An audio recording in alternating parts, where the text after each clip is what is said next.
since I started writing this way, I've noticed people have these ideas that are sometimes, to me, more influential than the original idea that I had.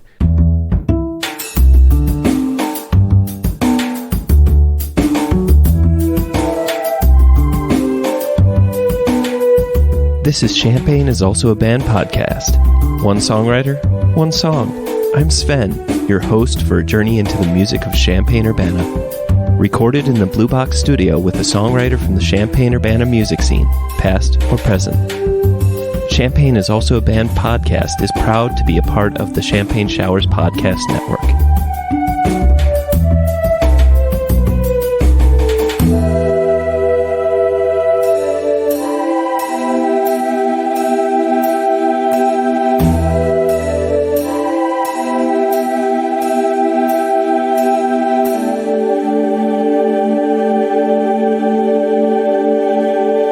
Welcome to Champagne is Also a Band podcast.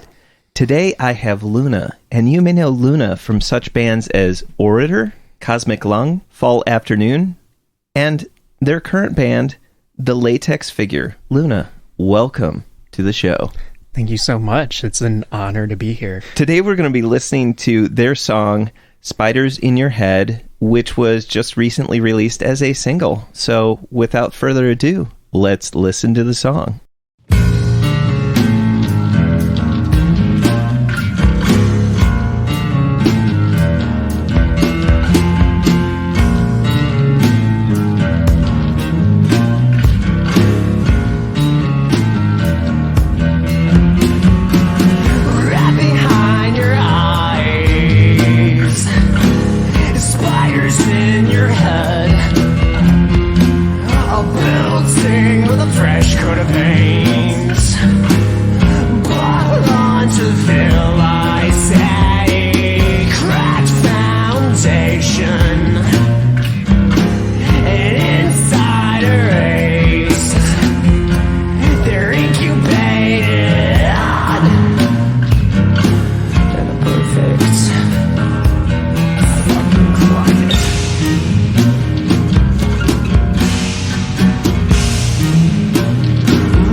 welcome back. Luna, I'm sure if you've heard the show, you know that my first and favorite question is, what came first, the music or the words? Mm-hmm. Yeah, definitely the music, for sure. Yeah. I take a long time with lyrics.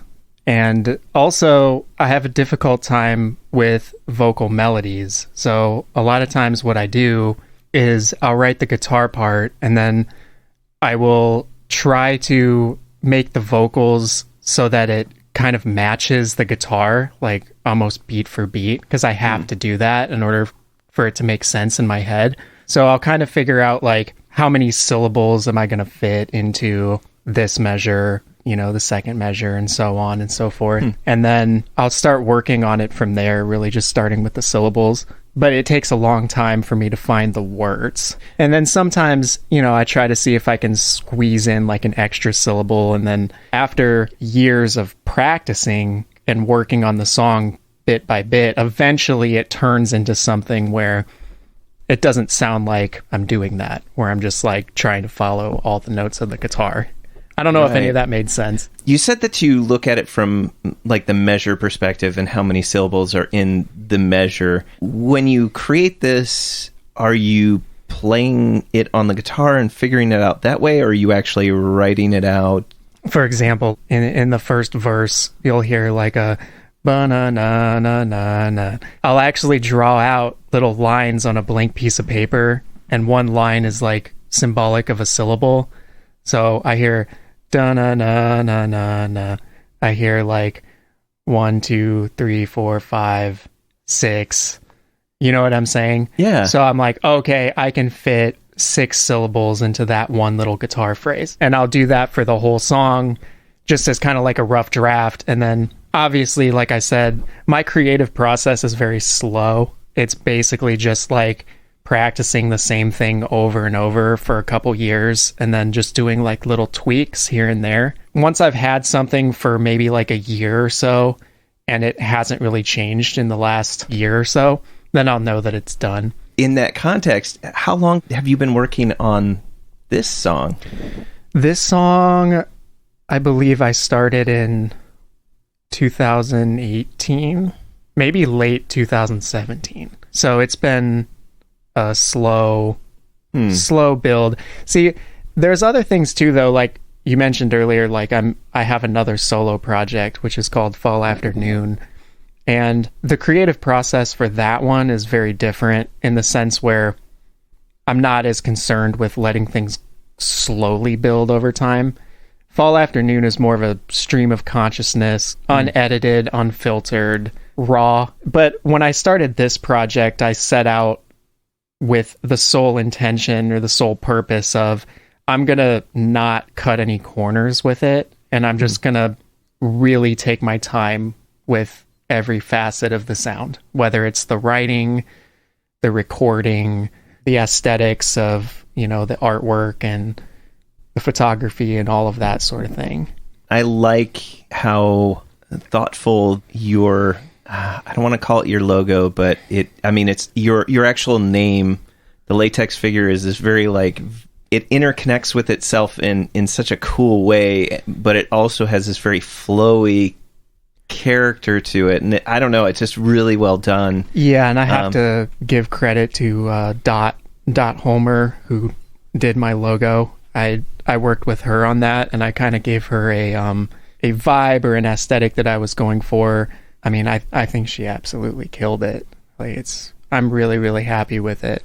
She's also a very talented musician. Is the Latex Figure a more recent creation? The Latex Figure as an idea started around 2017, 2018. I was going to make it different to Fall Afternoon in a couple of ways. One of which was really taking my time with everything, not cutting any corners, and then also not really putting any restrictions on myself in terms of like when I'm writing like the guitar parts, for example, I'm kind of just allowing myself to do whatever my brainstem is telling me to. There's still a structure to the songs, but I think it's more in terms of like the guitar lines and the scales that I use. The progressions are very dissonant and strange. If I was trying to write a song for Fall Afternoon, I might hesitate to proceed if I come up with a cool riff that's a little dissonant or strange, because I want that to be more of a straightforward sound. But with this, I was just like, I'm just going to do whatever I want, and even if it's weird, I'm going to follow that train of thought and keep following it and see what happens. Sounds like you're using a dropped tuning on your guitar. Is that usually where you start off? I sometimes use drop tuning, but not always. I use baritone acoustic guitar, so that might be kind of what you're hearing. That sounds... It's the standard tuning is, it's not drop, but it's way low.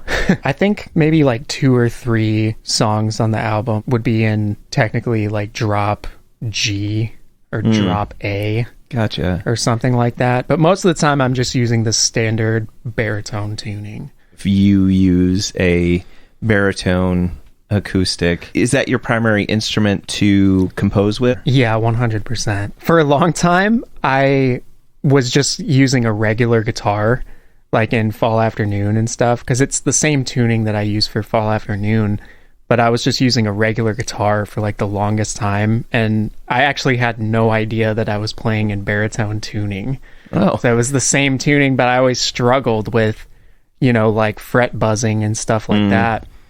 Come to find out that it's like, oh, I can just get a baritone that's in that tuning, It really changed a lot for me, because I was like, oh, wow, okay. I mean, a lot of this stuff, like with just music and like learning how to songwrite and all that stuff, has pretty much just been like a trial and error thing for me. That was another example of something where it was just like, I didn't know what I was doing, but once I discovered that, baritone guitars exist, I was like, wow, this is kind of my thing. You had been working on this for several years with the guitar part and building up based on that.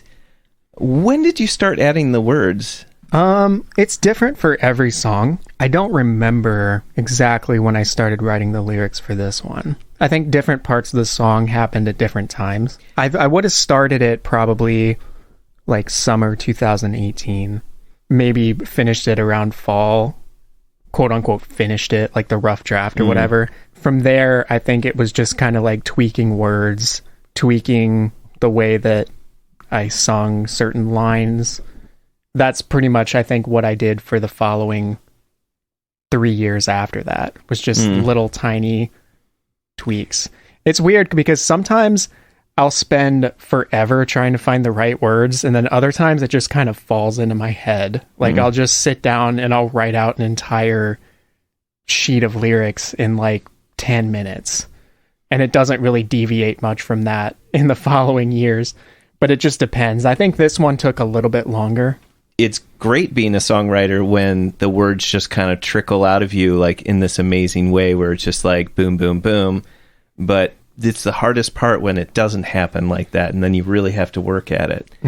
I admire your dedication in working with it, with your craft, to make the songs that you do with this kind of, I want to say, a trickle, like it comes out at little bits and parts, which leads me into my question, like, when did the concept of this come about? When was it going to be the spiders in your head? Well, the other thing too, that when it comes to writing songs, and I guess I should have mentioned this before, usually before I start writing the guitar, I have an idea of what the song is going to kind of be about. I just don't have the words yet. It kind of starts with a simple idea that could maybe be summarized in like a sentence, and then I'll take that and use it as inspiration to create a mood with the guitar. And then after the guitar is done, that's when the words come in.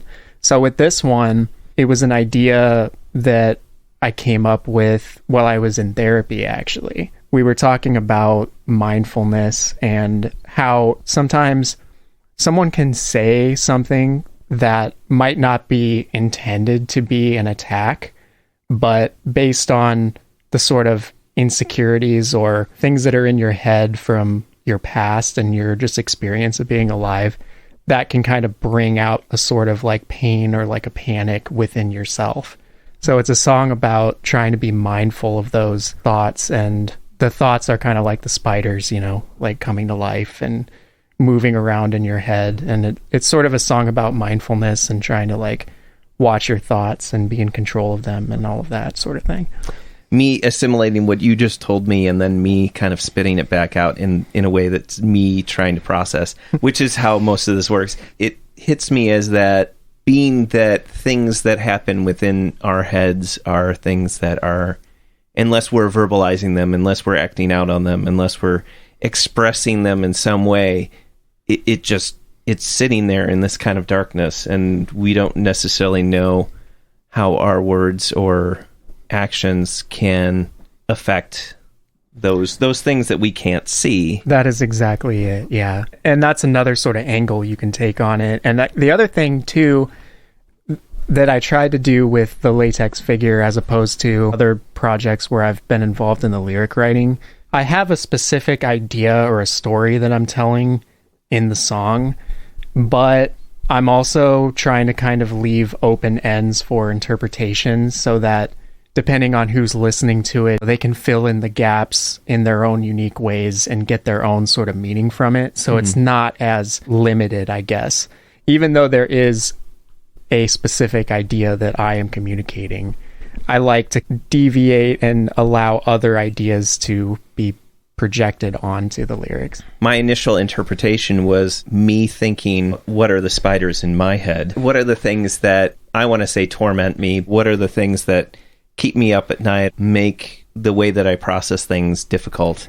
And I was just thinking about like my own ADHD, the problem with things that happen in the head, and thinking about spiders themselves when they lay their eggs. It's not just one egg. It's like this big sack of like really creepy ass like ball that all these spiders will just come crawling out one day. When are those spiders going to make more spiders? And unknown until this dark entity arrives, and I just keep thinking about like that's all the eggs hatching is what I keep thinking of when I was reading that. The dark entity might be because like I have ADHD too, so I relate to what you're talking about with your examples and your interpretation. An example might be something that somebody might say without realizing that you have ADHD that reflects poorly on your character. Or them sort of misunderstanding and getting frustrated and saying that's sort of like the dark wizard casting a spell, that's like unlocking those insecurities that you have about yourself. One of the things that I've appreciated about your writing in Fall Afternoon, as well as this project, the Latex Figure, there's an abstract quality to it, because I don't feel like you're trying to just fill the whole thing with sound. You let certain notes breathe and you let certain thoughts breathe, and I feel like that's the formula to your writing style in some ways. I don't know if that made sense, but I'm just curious, where did you develop that kind of writing style? That's really interesting. I like hearing, and this is why I was kind of saying like have moved with my lyricism in more of a vague direction where people can get their own meanings from it. And the reason why is because I like hearing other people's interpretation of my, like what you just said is like fascinating to me, because I'm like, wow, really? Like that's what I'm doing, I don't know. I was homeschooled. I spent a lot of time as a kid reading Stephen King and a lot of like horror stuff. Authors who are very like creative in the way that they say things. You're not just picking up a cup of coffee and drinking it. It's like you're feeling the warmth on your fingertips and the aroma kind of tickles your eyes in addition to your nostrils, and it adds to the sensory experience. It's very like overly descriptive. I think maybe that was a big influence on my writing, possibly. I don't want to bore people, so I try to like streamline and cut everything down as much as I can and be descriptive without overstaying my welcome. Like at one point I was like, well, that's kind of the opposite of what you're doing, but I was like, no, what you're doing is you're getting right to the specifics of an image and not really expanding on it. You just get to what it is. That was kind of my takeaway from that. This is where like tweaking words gradually over time comes into play. It's really just a lot of making every single line as not boring as possible. You know, like I'll just write out a line with an idea in it, and it's just like a generic line. But then over time, I will try to find ways to make symbolism or just spice it up in a way to where it's actually interesting. I spend a lot of time on that, trying to be as descriptive as possible, like I said, and creative without being too self-indulgent. I mean, I love stuff that's very over the top and like dense, but like I'm also trying to communicate my ideas to everybody. Where was this recorded? It was recorded by Zach Burke at the Roadhouse Studio in Whiteheath. For anyone who's not aware of who Zach Burke is, he's the drummer of Air Cobra, Ashland, projects like that. He does his own studio business on the side. Just absolutely phenomenal. Like, he's so good. I keep thinking that there are like these 3 sections. It's the intro, I want to say, you know, the all the way up, like from the beginning to about where you start talking about resting, waiting. The right words will bring them back to life. I feel like that's a transition to like this 3rd section, which I think is this interesting part, because I was like, is somebody like slowly cranking up on like the distortion that's happening with all the instruments? Because it feels like it starts to not disintegrate. I called it there's an up in the decay, but it's like there's more and more distortion added to the instruments as it goes along, which is funny because I think the last section I think of as more of like this positive, because you switch to more of like this major line, and you're even, if this makes sense, but you even sing happier, it almost sounds like a little bit. Right. Well, towards the end, I start talking more about the mindfulness component to everything, making sure that you're watching where your head is going and remaining grounded. So that's where the lyrics change. And then also, I think the emotion of the song changes to match it. In my mind, I was thinking of, because the word of a dark wizard, I kind of had this thought of like making an incantation or picking just the right words for a spell. But I mean, I guess in some ways, like if we are to manifest certain things towards other people, we are using our words like a spell. That's a good example of how I was talking earlier about how trying to make certain phrases just pop more, and like how that's where I spend a lot of my time, you know, being patient with a song. Referring to a person communicating as a dark wizard is a good example of that. I think I was listening to a lot of stoner doom during that period, and so I was really, really high, no pun intended, on, wizards and stuff like that. So I was like, oh, that's kind of like a dark wizard, There is some thought behind the idea and stuff, but then there's also times too with like the words that I use where I'm just kind of like, that just sounds badass, Yeah. So I'm going to go with that. I always like to talk about what is my favorite part. I get to this point where I love really dark, sad things that make me feel sad. But I also like when there's this idea of like, well, maybe there's hope. Yeah.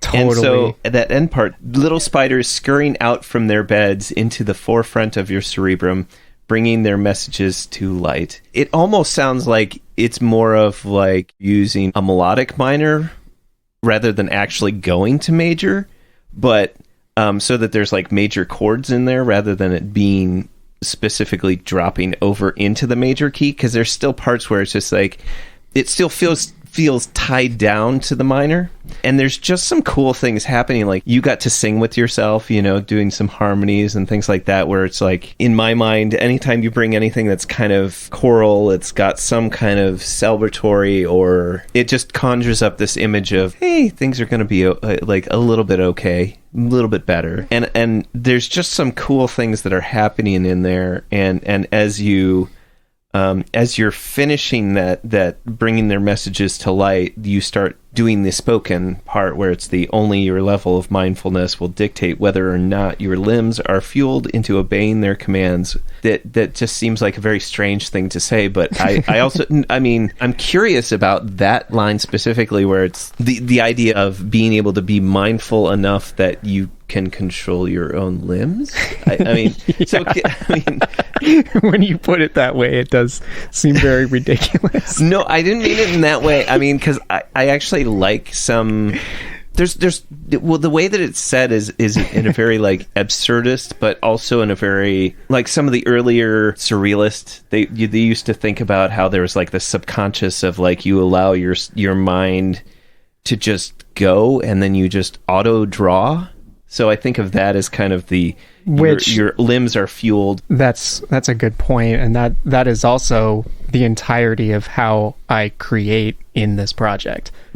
Is just letting my brain go without any sort of restraint. So that's a really good tie-in there. And I also love surrealist abstract art. So to be honest with you, though, I think a lot of those tie-ins that you made, I think are subconscious on my end. In all honesty, though, when I wrote that part, it was just me trying to think of a more creative way to say, like, are you going to watch your thoughts, or are you going to listen to your thoughts, or are you going to realize that thoughts are just thoughts and they're not always real? That was pretty much, I just found a creative way, a more fun way to say that. Cool. Like, unfortunately, that's kind of as deep as it goes. Again, this is the beauty of being kind of vague with writing, or just kind of being a little bit more abstract with it, is you get to hear cool interpretations like the one that you just had, where a lot of times, since I started writing this way, I've noticed people have these ideas that are sometimes, to me, more influential than the original idea that I had. I was like, wow, that's really cool. I always find it interesting whenever I mention my interpretation of a particular line or verse, and I'm always like, okay, what am I really, like, how your words are actually more of a reflection of my own thoughts and my own interpretations from my worldview than they are necessarily about you. Am I saying something that just exposes me in some weird way? What's your favorite part in this song? I think I like the outro part where it starts to weave in that sort of like feeling of hope. I don't know why, just because I just like how it turned out, I guess. I think a lot of how it turned out sonically is credit to Zach. Just the way that he mixed and engineered everything, I feel like really makes that part in particular hit super hard. It's less to do with the actual part as much as it is I'm just happy with how the mixing and the recording turned out. Again, I can't say enough about Zach Burke. He's just a genius, I think. Nice. He's so good. Like, I could just probably throw anything that I've made at him and he could polish it up and make it 20 times better. So, Why did you pick this as your favorite song to talk about? Mainly just because it's the first song that I've put out. Okay. I don't have anything out yet. I released this song first because I think it's the most representative of maybe what the whole record sounds like. Like, if I had to pick one song that sort of, I think, represents the vibe of the whole album, it's probably that one. The album goes in a lot of different directions, but that song kind of does a little bit of everything that I do, where it's sort of like creepy, unsettling, heavy, hopeful. Hopefully I'll be putting out more songs soon, but I'm kind of just playing it by ear. I have a whole record made that I'm just sitting on. Even in the midst of the current coronavirus pandemic, the Jubilee Cafe is continuing to serve packaged, home-cooked meals free to all every Monday evening, 5 to 6:30 p.m. Meals are available for pickup outside the 6th Street door to the Community United Church of Christ in Champaign, Illinois, 805 South 6th Street. Jubilee Cafe's mission remains the same. Feed hungry people by cooking healthy and delicious meals. We are open to anyone who cares to receive a meal. For information on the meal or how to volunteer, go to the Jubilee Cafe CUCC Facebook page or email us at jubilee.cafe@community-ucc.org. Welcome back. So, Luna, do you have a favorite Champaign-Urbana venue? Well, it used to be Mike and Molly's before they went away. And then I guess also Blips and Chits was always my jam. They're still doing shows there. As the Birdhouse. As the Birdhouse, that's it, yeah. I haven't been in years just because of everything that's been going on. I've been kind of staying away from live shows. Yeah, it's the Birdhouse now. I love that place too. That place is awesome. I've played there a bunch of times. Just great memories there. I just have a fondness for house venues. Orator was my first band, and I played a lot of shows. We went on a tour, that was like a couple weeks, and played in a bunch of different states. In that band, we always ended up playing like house shows and basements and punk shows, and so that's kind of my background. One thing I've definitely learned is a good DIY venue is going to be infinitely better than the best public venue. I agree. There's an odd ownership of the music that gets put on there. Don't interpret this as me putting down any venues out there that, are a business, because we need you so much and we appreciate you having a place for people to play. But I also feel that there's that, I don't know, it's just a different vibe, There's great things about DIY house shows, and there's great things about bigger venues too. It's just kind of what you're into. I tend to really like the DIY spaces just because of the intimacy and the vibe. It just feels very close. For some reason, those feel more special because I'm just like, okay, it's me and like these 10 or 15 people that are crammed in, and sometimes big, much, much bigger, but that we're all kind of crammed in here witnessing this one event of this band, either from out of town or from in town or whatever. And it's just this, there's probably nobody filming it and there's probably nobody saving it. So it's just like this very specific moment, snap in time. That's just what makes things so special. I don't know. You're exactly right. Yeah, I'm over gushing, but I mean, that's just something that I appreciate, because when that can be cultivated and like people can try new things and like they feel safe to try new things musically and artistically, I just think like that has an amazing value that I don't think most people appreciate as much. The Blips and Chits was your favorite DIY venue. Have you played as Fall Afternoon at a DIY venue yet? Or I'm just saying Latex is still pretty, Latex Figure is pretty new, so I figured you hadn't played live with that yet. I never got to play Blitz and Chits as Fall Afternoon, unfortunately. Hopefully I'll get to play at Birdhouse as Latex Figure. I feel like that would be great.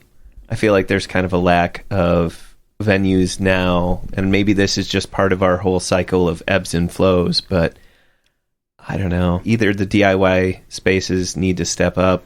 Well, they kind of have, but granted, we need to get out of this pandemic a little bit better before they can really get back. That's really what it is. I think right now is just mostly the last couple years has been just kind of weird with pandemic stuff. Nobody feels entirely safe. Hopefully once we move out of the pandemic, I'm hoping that there'll be a sort of renaissance with art and venues and stuff like that. Well, how long have you been in this area? Well, I was born and raised here. Okay. A while. It's quite a bit, yeah. A lot of years, yeah. I did move, or I guess I should say my mom moved to Florida and took me with her when I was 15. So I was kind of in the Tampa area for maybe like 3-4 years, and then I came back. So I got a little bit of Tampa, Florida, but mainly just here, Midwest. Gotcha. I don't know. I like it here. So I'm just curious, what do you think Champaign-Urbana does well in terms of the music scene? Because you know it's going to be followed with, what could they do better? I don't know if this entirely answers your question, but I think that there's a lot of talent here, a lot of unrecognized talent too, I think, which might be your answer to your next question, which is more venues that feel safe, I think, might be an issue. I think safety is a really big thing. I think there's a lot of unrecognized talent here, and I wish that there's just more of a way to bring those people out of the shadows more, you know, or bring more really creative minds together in a way that feels exciting and safe. And if there was some way to get more people together who can like see each other's talents and know what's in the deck of that playing, there are so many people who I know from around here who have like songs and albums that are just like some of my favorite shit that I've ever heard. And they're just like not playing shows, or they don't have any, they're just like, it's just something I do. How do we get that in front of people? Like, just get it out there, you know? I hate to put responsibility on anybody else, but maybe that's the point, is that we need to be looking at, how do we show off other people? How do we show off all these amazing groups? Like, how do we share this new music that we really like? I think it's got to be related to venues, right? I would think. I mean, like I said, I don't really have the answers, but like, I mean, I guess Birdhouse is still going strong, and before the pandemic and stuff, Blips and Shits was like a hot spot. There were a lot of people, a lot of bands going through there. Veronica Mullen, right? Like, she did my photographs and stuff, did an amazing job. You know, people like that who would just put work into like facilitating that sort of atmosphere. And I think if we had more people like that, you know, I might even try to do something like that once we get out of this pandemic, because I would love to do something like that. But it's just a weird time, you know. You know, if we could get more sweet venues like that, I think that could do a lot of people a lot of favors. Here's the question that in some ways we've kind of answered. What makes a good scene? More just nice people, more collectivist, I think. More like thinking about showcasing other people as opposed to yourself, possibly. I mean, certainly we've touched upon having spaces that are available, but just having an open space that people can come to just isn't enough. It has to be a space that people don't have to worry about their own safety or the safety of other people. It's just... Yeah, and I think, unfortunately, it's easier said than done, I think. It shouldn't be, but it feels like it is. But I think a lot of it, too, is how a space or an area is developed or thought of. If you think of, I'm going to go to a bar and there just will happen to be music there, I don't think there's a sense of community like instilled in that already. If you're like, this is a venue, and hey, there may be some alcohol there, and that's not our goal. And I know that comes all mixed with all sorts of like, how does a venue function if they don't make money? Or this is why this is the question that I always try to ask, because it's like, maybe someone will come up with that idea. But no, it's one of these things where it's I don't think anyone will be able to ever solve this, but I think it's that trying to get there and like envisioning what the good picture would be is the goal. But I mean, that's how I picture it. It would be so awesome if there were just like weekly shows at a place and people were excited to go every week. Like that was something you put on your calendar where you're just like, who's playing this week? Who's playing this Friday? Like, let's go hang out and maybe our band can play too. That's my idea of fun.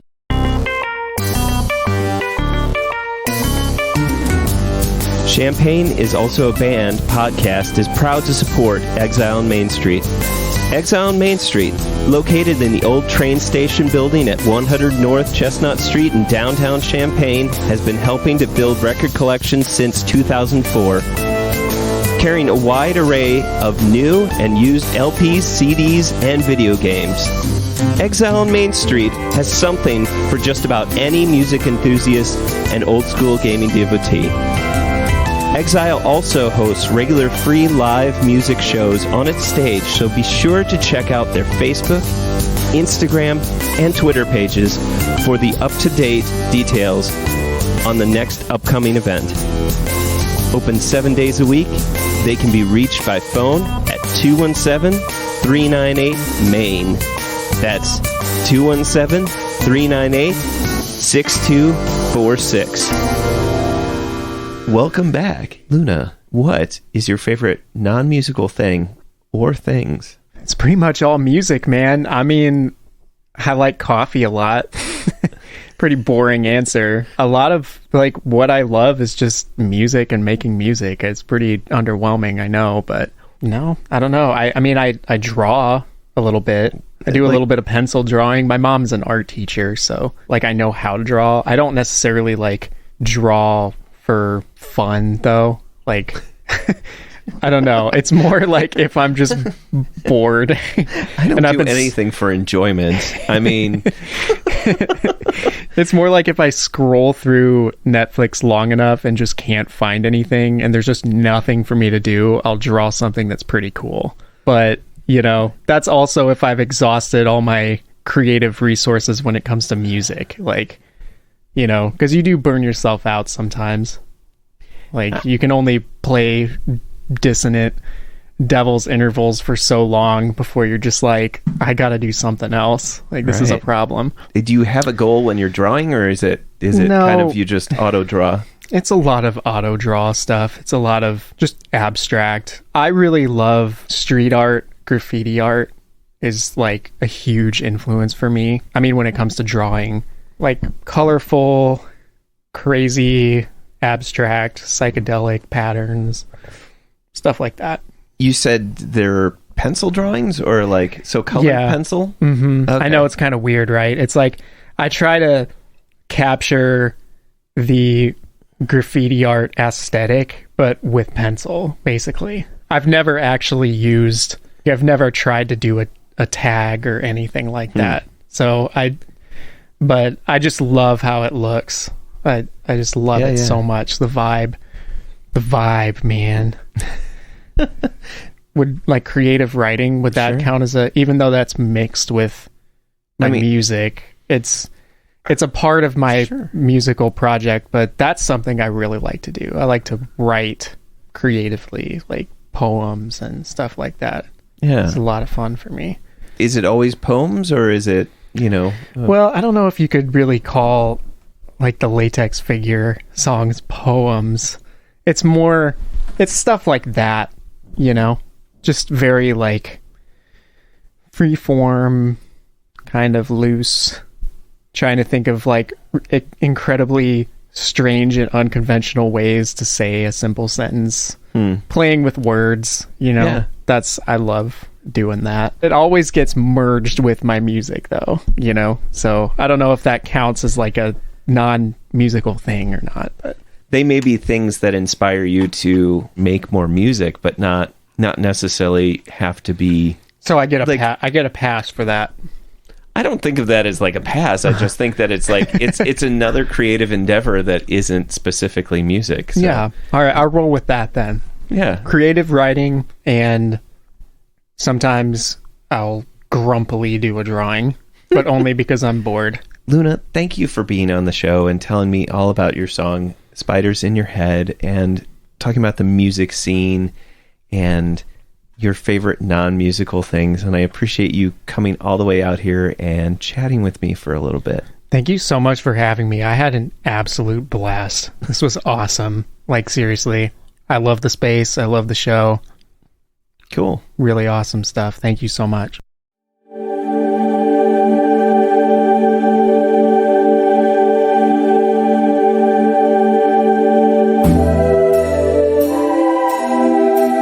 Thank you for listening to Champagne is Also a Band podcast. This is Luna reminding you, great music is out there. Go find it where you live.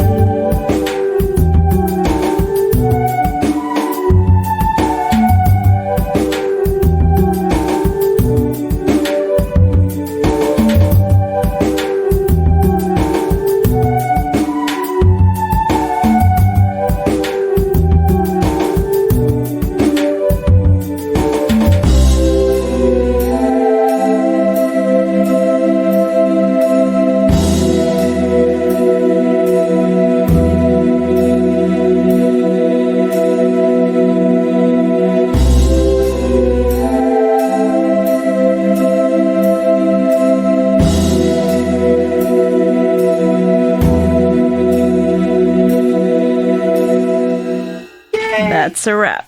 Champagne is also a band. You almost have an NPR voice. It's so good. Studio South Bigger on the inside. I forgot what the question was because this coffee is so delicious that it's consuming my every thought. I use my Bandcamp sales to pay my Netflix bill.